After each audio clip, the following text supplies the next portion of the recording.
Donc, Laura Goudet, donc, qui est membre du bureau d'influence d'affaires de France, et qui est maîtresse de conférence à l'Université de Rouen en Normandie et au centre de recherche ERIAC, et qui vient nous parler de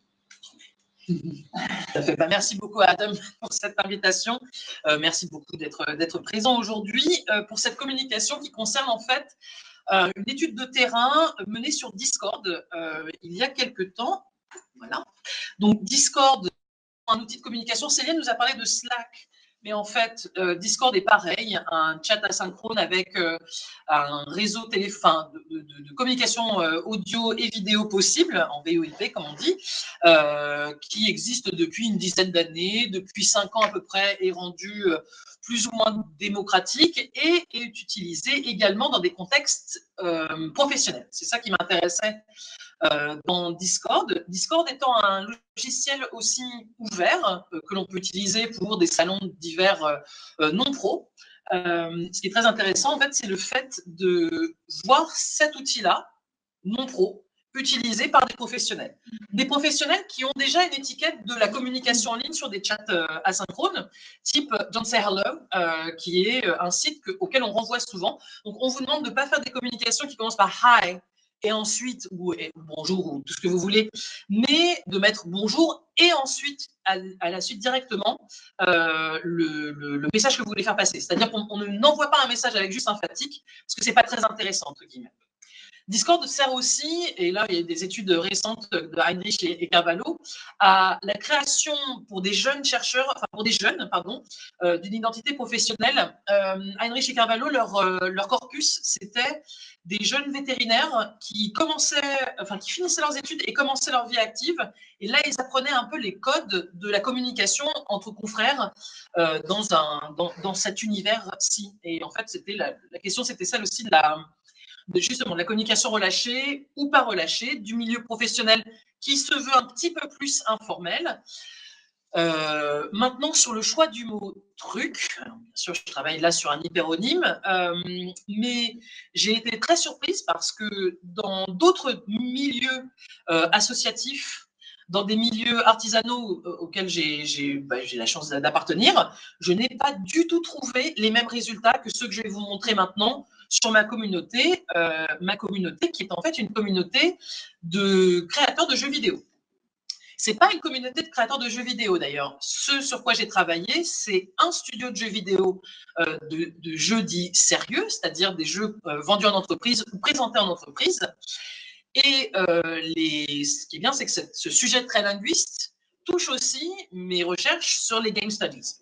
Les game studies et surtout les travaux sur la communication dans une équipe de développement d'un studio de jeux vidéo, c'est assez difficile parce qu'on n'a pas accès à des données, on a des NDAs, donc des accords de non-stipulation, de non-dissémination qui sont signés, donc on n'a pas le droit de faire parfois on n'a pas le droit de faire des entretiens, parfois on n'a pas le droit de donner les résultats des entretiens avant la sortie d'un jeu vidéo, donc il y a des embargos, etc.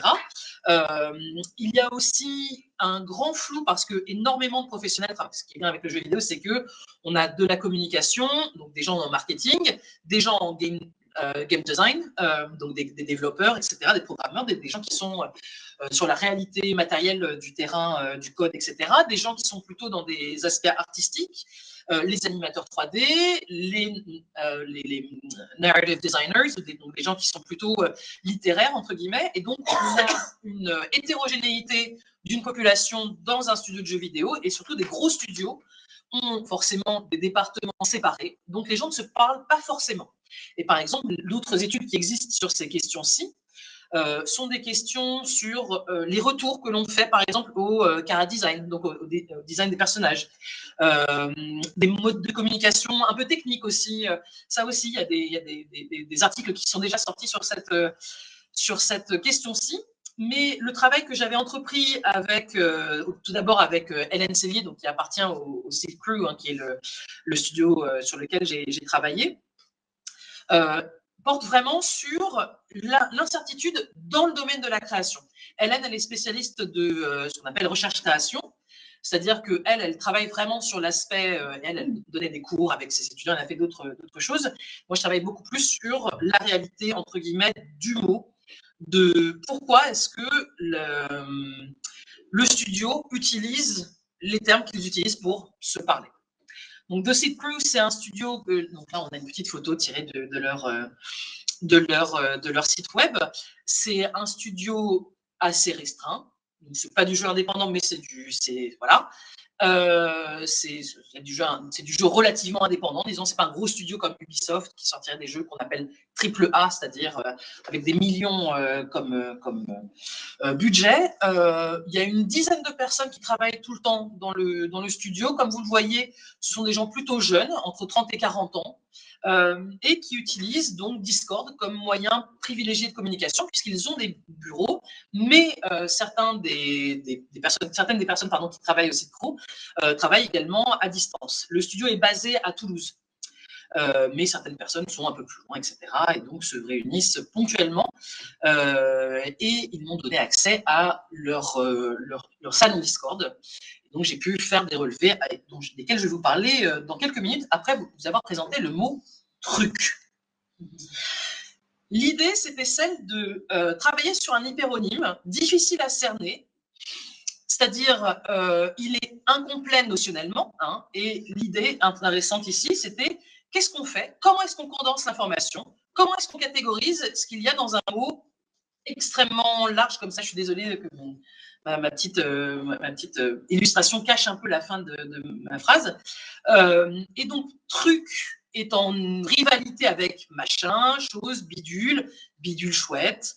Alors, j'ai beaucoup trouvé de choses et machin, et j'ai pas bidule dans mes recherches. Et vous le voyez, quand on regarde la comparaison de truc, chose, machin et bidule, on voit que tous réfèrent à des choses concrètes, hein, des éléments concrets, mais que bidule ne marche pas très bien pour de l'abstrait. J'ai pensé à un truc. J'ai pensé à un bidule. Ça, je ne le dirais pas forcément. Bidule est quand même un peu moins polysémique. On voit que machin, quand il va dans la polysémie, il est proche de machine. Et c'est ce que j'ai trouvé, par exemple, dans le domaine artisanal. Là, les collègues qui utilisaient machin, c'était très souvent en fait pour parler de leur machine. Il se trouve que le domaine artisanal sur lequel j'avais regardé aussi un peu, c'est la couture, et donc forcément machine à coudre, il y en avait 1000 occurrences. La fréquence de truc est un peu moins importante que celle de choses, mais c'est quand même le second plus fréquent quand on regarde une fréquence d'utilisation sur le mot. Hein. C'est assez intéressant de voir que truc est finalement informel, comme les autres, mais pas non plus ergotique, pas trop nouveau comme bidule. Il fait des références à de l'abstrait et du concret, et il est relativement ancien d'utilisation. Donc, c'est un mot que l'on peut étudier correctement. Le problème aussi, c'est ces 4 définitions. Alors, j'ai été regarder, bien sûr, le Robert. C'est une façon d'agir, un trucage, une chose ou une spécialité. C'est donc ainsi que j'ai catégorisé les mots sur lesquels j'ai travaillé. Hein. Alors, j'ai aussi été regarder le TLF, hein, donc le Trésor de la langue française, qui a 6 définitions pour truc, mais on sait qu'il est très à jour. Alors, il y a une définition sur la Constitution que je n'ai pas mise, bien sûr. Hein. Mais en très gros, j'ai 4 branches définitoires, 4 grandes catégories, et je suis allée dans cette direction-là pour travailler à mon corpus. Mon corpus, c'était donc comment ça s'appelle, un tableau absolument imbuvable, hein, je le vois bien là à l'écran qui s'affiche mal sous vos yeux, c'est-à-dire uniquement les messages où le mot truc était utilisé. Donc j'ai filtré le reste des conversations, j'ai anonymé les échanges, et j'ai travaillé, en fait, l'idée, c'était je travaille de mon côté et je montre à Hélène, qui est à la fois au studio et à la fois en recherche-création, mes recherches.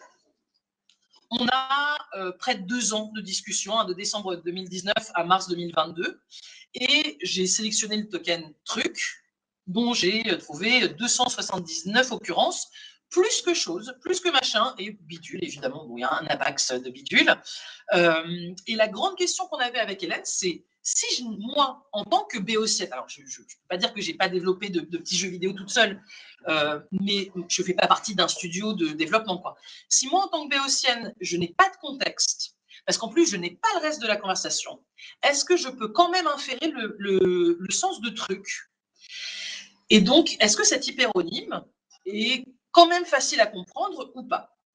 Alors, évidemment, je m'appuie beaucoup sur tout ce qui est complément, les infinitives, par exemple, un truc à gérer, les compléments du type truc de base, des démonstratifs avec ce truc. On a parlé de ce truc à la dernière réunion. Des adjectifs, évidemment, type un truc bien, un truc mauvais. Et évidemment, alors, des formules du type le truc, c'est que. Là, je m'en suis aussi beaucoup servi pour m'appuyer sur la façon de parler. Alors, il y a eu des phrases du genre « Du coup, c'est quand le rendez-vous comitologie truc-truc ?» Bon, là, c'est un petit peu plus obscur, mais on va travailler là-dessus. Donc, j'ai travaillé sur ma compréhension, les contextes d'apparition et quels circonstants compléments existaient.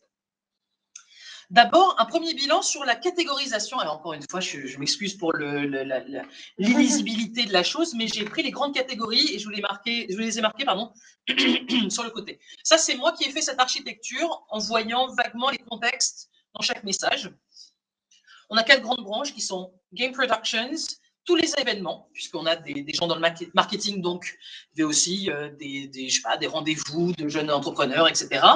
La vie du studio. On va se retrouver au truc là, tu sais, place machin, enfin place X, et puis tout ce qui est communication et médias. J'ai également une catégorie qui est incompréhensible, où il y avait 15 tokens seulement. Et là, on repère quand même le fait que, heureusement, même avec ma maigre expérience dans l'existence d'un studio de jeux vidéo, on peut quand même comprendre les tenants et les aboutissants de l'utilisation d'un mot aussi vague dans les contextes proposés par les messages. Donc, les stratégies linguistiques sont suffisantes dans l'immense majorité des cas. Et effectivement, là, mes petites proportions alors, il y a Game Production d'un côté, et puis il y a tous par exemple, il y a les tokens sur la programmation. Attendez, je vais essayer de mettre le pointeur laser. Je ne sais pas si je peux faire un truc aussi. Voilà. Là, par exemple, c'était la prog, et on avait un à chaque fois, mais il parle un petit peu de programmation. Il parle un tout petit peu du jeu lui-même. Et là, j'ai fait des embranchements sémantiques sur le type de contexte et de situation dans lesquelles on utilisait le mot truc. Finalement, mes proportions ressemblent à ça, en réalité. On a quand même énormément de production du jeu, encore heureux, puisque truc pour moi est un outil qui fait partie aussi de la fuzziness, du flou créatif. Et les événements, les autres, etc., sont quand même un peu mineurs. Les incompréhensibles représentant quand même presque 11%. Et dès qu'on a truc ou domaine de compétences, donc l'acception 4 du Robert, on voit qu'on a des proportions bien plus faibles que, bien sûr, Game Production ou même la vie du studio. La représentation de la définition 3, quelque chose du Robert, est extrêmement majoritaire. Quasiment 95% représente un objet, qu'il soit concret ou abstrait, sur lequel les gens du studio discutent. Les incompréhensibles, voilà, je vous les ai classés aussi en 2 catégories. Il y a des incompréhensions pour moi, en tant que personne externe de ce studio. Je pensais plus à un truc comme ça. On ne peut pas le comprendre sans avoir le contexte du truc comme ça. Et en plus, je n'ai pas pris les images. Alors, ils n'ont pas de discussion, en vocal sur ce studio. Donc, au moins, il n'y avait que du textuel. Mais parfois, quand il y avait des images, le tableau les a filtrées. Enfin, la prise de trucs, elle les a filtrés. Il y en avait très peu, en fait, là, sur ce corpus. Et en plus, évidemment, là, pour le coup, ce sont les croquis et les choses comme ça. J'y avais pas accès. Et c'est normal, entre guillemets, parce que ça fait partie de l'embargo et des choses qu'on ne montre pas aux gens extérieurs du studio. Il y a également des incompréhensions entre les gens du studio, type « je veux bien relire des trucs, mais peux-tu me dire quoi exactement, s'il te plaît ?» Ou là, je ne sais pas quels sont tes trucs à relire. Parfois même, les 2 mots sont utilisés en rivalité. Type, il y a énormément de choses à dire, mais si vous avez un truc à regarder, c'est la comparaison. Donc, chose étant plus générale et truc étant un tout petit peu plus spécifique ici dans ces conversations très, très libres, entre guillemets.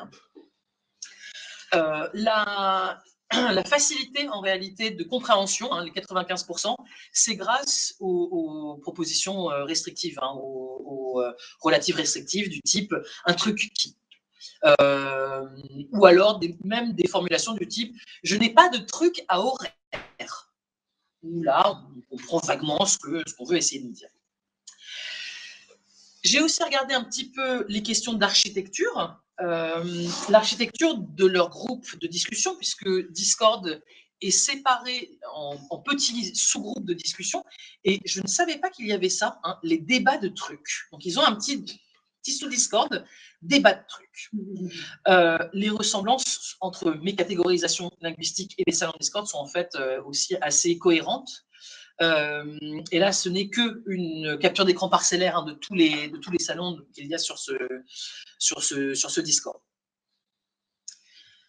Est-ce que d'autres utilisatrices ou utilisateurs du mot moins performants pourraient l'utiliser? Est-ce que finalement, ce discours professionnel, entre des gens qui savent exactement ce sur quoi ils travaillent, est ajustable ou transposable à d'autres types de réflexions? Alors, la réponse est oui. Malheureusement, je ne vais pas avoir le temps de vous le montrer. Ce n'est pas ma partie de la recherche. Là, c'était une partie qui ressemblait plus à ce que faisait Hélène Cellier toute seule. Hélène Cellier, elle donne des cours de design en jeux vidéo et elle a demandé à ses étudiants, à la fin de l'année, de faire un truc. Et c'est la seule consigne qu'elle leur ait donnée. Et ils ont sorti plein de jeux, plein de types de jeux. Et l'idée, c'est que truc, pour elle, est une méthode de design. C'est-à-dire que la création de jeux, ce n'est pas juste un processus technique. Alors, évidemment, il y a énormément de techniques derrière. Il y a énormément de technologie, et avec un S à technologie. Mais l'idée, c'est celle du bricolage. C'est-à-dire qu'on s'arrange avec les moyens du bord. Et quand on donne à des étudiants en master jeux vidéo, faites-moi un truc pour la fin de l'année, ils font un truc. Et ils le comprennent comme ils veulent le comprendre. Et c'est cette incertitude et cette ambiguïté peut-être où là, on arrive à avoir une création. Alors là, je vous engage à aller voir Hélène Cellier et à lui poser vos questions. Donc elle est beaucoup plus d'accord avec Henri Bazin sur la question de l'indétermination, de l'incertitude, qui est ce que je porte moi avec l'idée de l'hyperonymie. Et beaucoup moins peut-être d'accord avec Krajewski, là, qui nous dit la pensée est entièrement explicite, univoque, sans arrière-fond, sans indicible, etc. Il y a plein d'indicibles, et c'est dans ces indicibles-là que se situe en réalité le travail vidéoludique. Et en tous les cas, ce type de travail vidéoludique, dans ce contexte-là, un contexte français aussi, d'ailleurs, ce qu'on nous a posé comme question. J'aimerais bien aller voir au Canada comment ça se fait, ou en Belgique, ou dans d'autres régions en fait, francophones, voir si on peut utiliser de la même façon truc. Dans des contextes anglophones, je ne pense pas que thing soit utilisable du tout de la même façon. Et là aussi, c'est peut-être une spécificité, peut-être pas française, mais peut-être d'une francophonie où on a un hyperonyme très, très polyvalent, en réalité. Donc, pour conclure, cet hyperonyme est très proéminent dans son utilisation sur un salon Discord. Il y a aussi un alignement des planètes, c'est-à-dire que les gens se réunissent. Non, mais je veux dire, ils utilisent Discord, ils ont quand même un studio physique, ils utilisent très peu les vocaux. Donc, il y a du corpus à aller chercher. Évidemment, ce type de recherche, mais là, je ne vais pas vous refaire tout le match, circonvient aussi les questions du paradoxe de l'observateur, circonvient à plein de choses et nous permet quand même d'observer des réalités assez intéressantes. Pas de faute d'orthographe aussi sur le truc d'ailleurs, enfin, pas de graphie alternative, pas de choses particulières. Là, en plus, c'est un mot facile, donc même si les niveaux de français ne sont pas les mêmes, parce que j'y pense par rapport aux discussions qu'on a eues tout à l'heure, pas de problème là. Lui-même devient une sorte de proforme pragmatiquement, si vous voulez, qui voudrait dire le sujet dont toi et moi sommes en train de parler, sans être défini autrement que par ses compléments. Et là, plein de compléments permettent cette plasticité du sens, des événements, des objets, des concepts. Ah, j'ai vu un truc à la télé hier, ça m'a fait penser à. Et ce mot travaille beaucoup les concepts de connivence qui sont très chers dans les études diverses. Et je trouve très cher dans les questions de communication numérique. Le truc nous montre l'incertitude dans la création du jeu vidéo et nous montre aussi l'incertitude dans d'autres contextes, beaucoup moins importants, mais les zones de flou, les zones de savoir-faire mouvant, parce que parfois, en fait, ça qui vient avec The Secret, c'est que c'est un studio avec des game designers qui donnent aussi leur avis sur d'autres aspects de la création du jeu, parce que c'est un studio très horizontal, donc là, tout le monde peut parler, entre guillemets, sur les réalités des uns des autres. Truc permet cette incartade dans des domaines de compétences qui sont pas forcément des domaines forts de certains des individus, grâce à cette polyvalence. Et d'ailleurs, j'ai pu reconnaître qui étaient les gens, même si c'était anonyme. Au bout d'un moment, à lire tout le corpus, je disais, la personne qui a écrit l'item 172, c'est aussi l'auteur de Y. Et Hélène me disait, oui, effectivement, c'est la même personne, puisqu'il y a aussi des choix stylistiques. Mais tous les membres du studio ont utilisé Truc à un moment ou un autre, donc c'est ça qui est extrêmement intéressant. Et puis, évidemment, ce qui m'a beaucoup plu dans ces domaines, en plus, non seulement de transformation sociolingue, mais en plus de transformation de recherche, c'était l'ouverture entre la recherche-création, c'est-à-dire des méthodes complètement différentes des miennes, et la linguistique, où on s'est rendu compte avec Hélène Sellier qu'on pouvait travailler très bien et qu'on arrivait on ne convergeait pas avec 100% de recouvrement, mais on pouvait au moins s'entendre, bien que nos méthodes de recherche et nos méthodologies soient très différentes. Voilà, donc je vous remercie. Voilà quelques références et merci d'avoir écouté mon truc de flou.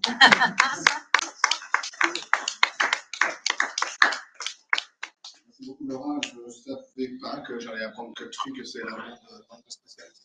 Voilà. Est-ce qu'il y a des questions ou des réactions de la salle, aussi bien en présentiel qu'à distance? Donc, pour les personnes à distance, juste pour que vous sachiez, on voit aussi le chat apparaître ici. Donc, si vous voulez poser des questions par chat, c'est possible. Sinon, vous pouvez lever la main et je vous donne la parole. Je ne sais pas s'il y a des réactions en présentiel d'abord. Merci Laura, c'était passionnant. Ça m'a fait penser à plein de trucs. Moi, je me posais la question en t'écoutant. Ça évoquait notamment des cours que je donne dans un master de l'innovation. En fait. Donc, on m'a fait faire une partie du cours sur design thinking, agile, toutes ces choses-là. Donc, on est revenu un petit peu à la base de Agile Manifesto et ce que les développeurs disaient déjà à l'époque. Est-ce que tu penses que c'est lié? Le fait qu'on utilise beaucoup cet hyperonyme, donc on a envie de dire on est à l'opposé d'une terminologie spécialisée et qu'on peut attendre en contexte professionnel, j'imagine que c'est à ça que tu faisais référence à Adam. Est-ce que c'est pas lié en fait au processus de conception? C'est-à-dire la création par définition d'un produit nouveau dans lequel j'imagine, alors j'y connais vraiment rien du tout, mais on va attendre peut-être des fonctionnalités nouvelles, enfin on va attendre quelque chose de vraiment nouveau. Et à partir du moment, tu sais, c'est ce paradoxe de Meno là, que si vraiment tu veux faire quelque chose de nouveau, bah, par essence, tu ne vas pas utiliser les concepts anciens, sinon ça t'enferme. Est-ce que dans ton corpus, tu penses que Truc apparaît pour quelque chose qui n'a pas encore, je ne sais pas du tout clair ce que je dis, mais c'est à la tour en fait. Ouais, quelque chose qui n'a pas encore été fait en fait. Et donc on va vers ça, mais comme on le nomme pas parce qu'on ne sait pas encore vers quoi on va.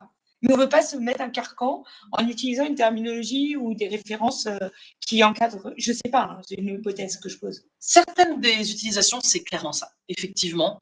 Vous pouvez regarder le truc que j'ai fait, par exemple, la narrative design. Elle posait tout le temps des questions très, très floues. Bêta. C'est ça. Ouais. Et en plus, alors, c'est marrant parce que plus le domaine était un peu intellectuel, type narrative design, plus on avait des trucs.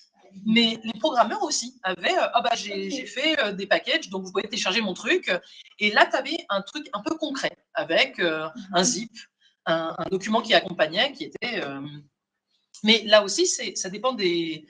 C'est ce que je te disais c'est ce que je disais sur l'hétérogénéité extrême des gens du studio, en fait. Finalement, les gens qui utilisaient le moins de trucs, c'était les marketeurs. Pardon pour eux, hein, mais. Mais c'est logique. Ah, oui. excuse-moi, parce qu'en fait, tu sais ce qu'ils appellent, alors moi, ça dépend tellement des contextes, mais ce qu'ils appellent minimum viable product. C'est l'espèce de version bêta que tu livres en itération, là, quand tu développes quelque chose. Fatalement, parce que il n'a pas encore de nom, puisque tu n'as pas encore nommé ton produit. Oui, enfin, ils ont des noms prototypiques, enfin de prototypes, tu vois. Et donc, et là, en plus, le jeu vidéo qu'ils développent, c'est à destination d'entreprise et il est découpé en plusieurs modules. Donc, ils l'appellent module 1, 2, 3 et voilà, on travaille sur Recover, qui est leur grand jeu, enfin, leur grand œuvre. Et il y a un module sur le racisme, un module sur l'agisme en société, dans une compagnie, pardon, etc. Et là, il y a effectivement des choses hyper concrètes. Et les gens du marketing, eux, doivent présenter du concret. Et parfois, ils envoient quand même la narrative designer, ils envoient le président, ils envoient certaines personnes dans des rencontres interprofessionnelles ou alors des choses pour avoir des subventions avec le département. Et là, c'est quand même des gens un petit peu flous qui sont envoyés parce que, mais pas tout seul. En fait, on envoie souvent une personne floue et une personne un peu carrée pour. Ça m'a donné plein d'idées. Merci beaucoup, Laurent. C'est fou parce que j'allais justement dire que moi, je sors de 8 ans de management, master en marketing, etc. Et c'est rafraîchissant de voir ce type de corpus parce qu'on sent qu'il n'y a pas, c'est pas du vide derrière, qu'il y a des choses très précises, que c'est pas la novlangue, où on cache une et c'est le contraire de ça. Et donc, quand tu as dit oui, donc dans l'équipe de marketing, et c'est évidemment, ils ne vont pas envoyer seul quelqu'un du marketing, il faut qu'ils envoient un créatif qui sait exactement de quoi il parle.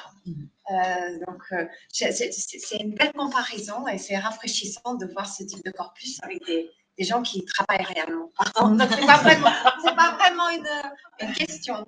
Mais je te remercie. Non, parce que tu sais, moi je me suis lancée là-dedans avec Hélène, on s'est dit oh c'est marrant quand même que vous utilisiez toujours tel terme. Elle m'a dit bah oui c'est vrai. Oh, elle savait pas que ça pouvait être intéressant pour un linguiste. Et moi je lui ai dit mais attends c'est génial. D'accord, c'est le contraire de la novlangue. Ah, complètement. Et là aussi, mais c'est une culture d'entreprise un peu particulière qui est très horizontale. Ils vont se voir au bar aussi en dehors d'eux. Il y a des moments conviviaux, mais c'est pas on est une grande famille à la Ikea. C'est vraiment des gens qui s'apprécient réellement. Il y a des gens mariés qui travaillent dedans. Enfin, je veux dire, il y a un truc réellement humain. Mais l'entreprise est aussi très petite et un peu précaire. Enfin, je veux dire, ils avaient besoin de subventions absolument tout le temps pour continuer, de clients, donc, il y avait une pression quand même sur eux qui ne se traduisait pas par une demande forcenée de productivité, de performance, de choses comme ça. Mais ils savaient quand même que s'ils n'avaient pas de subvention, ils pouvaient fermer bientôt. Donc, c'est d'autres, certainement, réalités que celles que tu connais en marketing. Enfin, tu vois, dans le truc plus marketing, plus concret. Je veux bien rebondir sur le commentaire et ta réponse. Donc, c'est une question à laquelle tu as partiellement répondu, mais donc, pas Hélène, si je comprends bien, mais je ne sais pas, peut-être tu as une idée par rapport à d'autres personnes qui sont impliquées dans ces échanges. Est-ce qu'il y a des personnes qui ont conscience que truc, c'est un peu leur truc à eux? Est-ce qu'il y a des gens qui savent que ça... Parce que là, pour moi, dans certaines utilisations, là, on a clairement un exemple de langue spécialisée, qui est juste pour vraiment ultra spécialisé pour ce groupe-là. Est-ce que, en gros, les gens savent qu'ils utilisent la langue de cette façon-là. C'est un truc à eux et que d'autres personnes ne vont pas comprendre.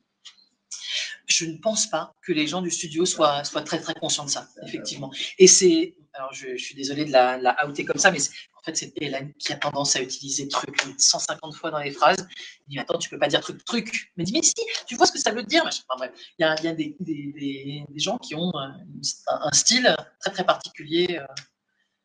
Parce que, après, je n'en ai pas refait, mais parce que si je pense à notre langue spécialisée à nous, donc je dirais que nous, il y a des personnes qui sont très conscientes de ça et d'autres pas du tout. Donc, j'ai des des collègues qui vont aller parler à des étudiants en première année en utilisant des termes du genre PR, MCF, MCC et tout ça, et en fait, sans se rendre compte que c'est un truc un peu et d'autres personnes qui vont faire vraiment un effort incroyable pour éviter ça avec les gens. Donc ça allait un peu dans ce sens-là, ma question. Mais ok, on a bien compris avec Hélène.